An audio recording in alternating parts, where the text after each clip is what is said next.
నమస్తే welcome to #you నేను మీ Rajesh.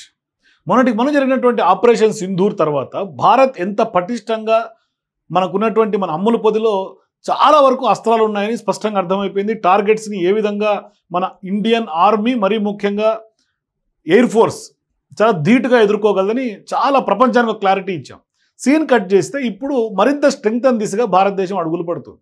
So దీని ద్వారా ఖచ్చితంగా ఇప్పుడు భారత్ తీసుకున్నటువంటి ఒక అడుగుల వల్ల దీని మీద ఏదైతే ఎయిర్ ఫోర్స్ దృష్టి పెడుతుందో దీని తర్వాత నెక్స్ట్ ఇప్పుడు పాకిస్తాన్ ఇప్పటికే దడదడలాడిపోతుంది. భవిష్యత్తులో కూడా పాకిస్తాన్తో పాటుగా చైనా కూడా కొంత వణుకు పుట్టే పరిస్థితి కనిపిస్తుంది. ఎందుకు అని అనొచ్చు మీరు, ఎందుకంటే ఇజ్రాయెల్ తయారు చేసినటువంటి ఒక హైబ్రిడ్ శ్రేణి క్షిపణి అంటే మధ్య శ్రేణి క్షిపణి ఇది దాని మీద ఇప్పుడు ఫోకస్ చేసింది ఇండియన్ ఎయిర్ ఫోర్స్. అంటే ఇది వాస్తవానికి బ్యాలిస్టిక్ క్రూజ్ రెండు లక్షణాలు కలబోతగా ఇప్పుడు ఈ క్షిపణి దాని మీద దృష్టి చేసే దాని పేరే లోరా. ఈ లోరా క్షిపణి ఇప్పుడు మన భారతదేశం అమ్ముల పొదులోకి రాబోతా ఉంది. బెల్తో కలిసి భారత్లో ఉత్పత్తి కోసం ఒప్పందం చేసుకున్నారు. తరచూ కయ్యానికి కాలు దువ్వే పాకిస్తాన్ ఒకవైపు, ఎప్పుడు ఛాన్స్ దొరుకుతుందా అని కాచు కూర్చున్నటువంటి చైనా మరోవైపు. ఇప్పుడు ఈ రెండు దేశాలకి గడగడగడ వణికే పరిస్థితి కనిపిస్తుంది. అంటే ఈ రెండింటిని ధీటుగా ఎదుర్కొనేలా కూడా ఇప్పుడు మన రక్షణ రంగం సామర్థ్యాన్ని పెంచుకోవడంపైనే భారత వాయుసేన దృష్టి పెట్టినట్టుగా తెలుస్తోంది. ఈ క్రమంలోనే ఇజ్రాయెల్కు చెందినటువంటి లోరా అంటే లాంగ్ రేంజ్ ఆర్టిలరీ, లోరా అంటే లాంగ్ రేంజ్ ఆర్టిలరీ, ఇది ఒక సూపర్ సోనిక్ క్షిపణులను అమ్ముల పొదిలో చేర్చుకునేందుకు మనం సిద్ధమవుతూ ఉన్నాం. అంటే యుద్ధ సమయాల్లో విభిన్నమైనటువంటి అవసరాలకు వినియోగించుకునేలా కూడా మన వద్ద ఉన్నటువంటి బ్రహ్మోస్ క్షిపణులకు తోడుగా లోరా క్షిపణులను సమకూర్చుకోవాలని భావిస్తున్నారు. అంటే ఇజ్రాయెల్ ఏరోస్పేస్ ఇండస్ట్రీస్ ఏదైతే ఐఏఐ ఉందో అక్కడ లోరా క్షిపణులను అభివృద్ధి చేసింది, అక్కడ లోరా క్షిపణులను అభివృద్ధి చేశారు. మరి బ్యాలిస్టిక్ క్రూజ్ క్షిపణులకు ఉండే లక్షణాలు దీని సొంతంగా మనం చెప్పవచ్చు. అంటే గంటకు 6000 కిలోమీటర్లు పైగానే వేగంతో దూసుకుపోయే 430 కిలోమీటర్ల దూరంలో ఉన్నటువంటి లక్ష్యాలను కూడా ఈ క్షిపణి ఛేదించగలదట. మరి ఒక్కసారి అది చెప్తుంటేనే నిజంగా కూడా చాలా వరకు శత్రు దేశాలు భయపడే పరిస్థితి.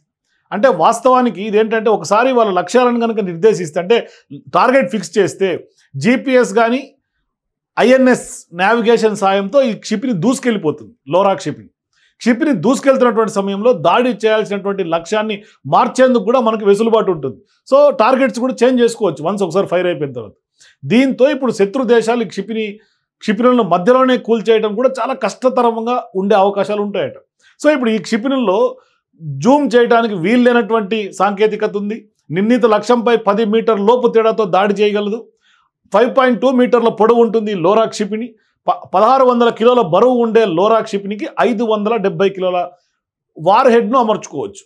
మరి బ్రహ్మోస్ క్షిపణుల బరువు చాలా ఎక్కువ, సరిహద్దులకు కాస్త దగ్గరలోనే భారీ లక్ష్యాలను ఛేదించడానికి అవి అనుకూలంగా పనికొస్తాయి. మరి ఇప్పుడు లోరా క్షిపణులు మరింత లోపలి లక్ష్యాలను కూడా అత్యంత ఖచ్చితత్వంగా ఎగ్జాక్ట్ లొకేషన్ని టార్గెట్ని ఛేదించేందుకు ఇవి ఉపయోగపడతాయి ఈ లోరా క్షిపణులు. మరి ఇప్పుడు మన ఎయిర్ ఫోర్స్ వద్ద ఎక్కువ సంఖ్యలో ఉన్నటువంటి సుఖోయ్ ఏదైతే విమానాలు ఉన్నాయో అవి 30 MKI యుద్ధ విమానాలకు లోరా క్షిపణులు చాలా సులువుగా అనుసంధానం చేయొచ్చట. అంటే మన దగ్గర ఉన్నటువంటి ఎయిర్ ఫోర్స్ వెహికల్స్కి వీటిని ఈజీగా సెట్ చేసుకోవచ్చు. ఒక్కో సుఖోయ్ ఫైటర్ 4 లోరాలను మోసుకెళ్ళగలదు. అంటే ఒక ఫైటర్ వెళ్ళి ఒకేసారి శత్రు ఎయిర్ బేస్లో రన్వేను, కమాండ్ కంట్రోల్ సెంటర్లను, రాడార్ వ్యవస్థలను కూడా ధ్వంసం చేసేయచ్చు. మరి బ్రహ్మోస్ ఒక్క క్షిపణి ఖరీదు సుమారు 34 కోట్లు అయితే లోరా క్షిపణుల ఖరీదు కేవలం సుమారు 21 కోట్లుగా చెప్తూ ఉన్నారు. అంటే దానికంటే కూడా తక్కువ. మరి బ్రహ్మోస్ అత్యంత తక్కువ ఎత్తులో రాడార్లకు చిక్కకుండా దూసుకెళ్ళిపోతుంది. సాధారణ ప్రాంతాల్లోని లక్ష్యాలను కూడా ఛేదించేందుకు అనుకూలంగా ఉంటుంది. మరి లోరా క్షిపణులు ఎత్తైనటువంటి పర్వత ప్రాంతాల్లో లక్ష్యాలను కూడా సమర్థవంతంగా చాలా పర్ఫెక్ట్గా ధ్వంసం చేసేందుకు వీలు కలుగుతుందట. మరి లోరా క్షిపణులను మన దేశంలో ఉత్పత్తి చేసేందుకు IAI అట్లాగే భారత్ ఎలక్ట్రానిక్స్ లిమిటెడ్ మధ్య 2023లోనే అవగాహన ఒప్పందం కుదిరింది. సాంకేతిక బదిలీ ఇతర అంశాలపైన కూడా ఇప్పుడు కొంత క్లారిటీ రావాల్సినటువంటి అవసరం ఉంది. అంతా అనుకున్నట్టుగా జరిగితే 2026-27 నాటికి లోరా క్షిపణులు మన వాయుసేన అమ్ముల పొదిలో చేరబోతున్నాయి. ఆ అమ్ముల పొదిలోకి లోరా కనుక వచ్చి చేరితే ఇక పాకిస్తాన్, చైనాకి ఒక రకంగా చెప్పాలంటే ఇప్పటికే చుక్కలు చూపినటువంటి భారతదేశం అది భవిష్యత్తులో మరింత చుక్కలు చూపే అవకాశాలు కూడా లేకపోలేదు. సో మీరు కూడా ఈ స్పెసిఫికేషన్స్ అన్ని చూసిన తర్వాత, ఈ వీడియో చూసిన తర్వాత లోరా క్షిపణులపైన మీ అభిప్రాయాలు కూడా కింద కామెంట్స్ తెలియజేయండి. For more videos please watch #.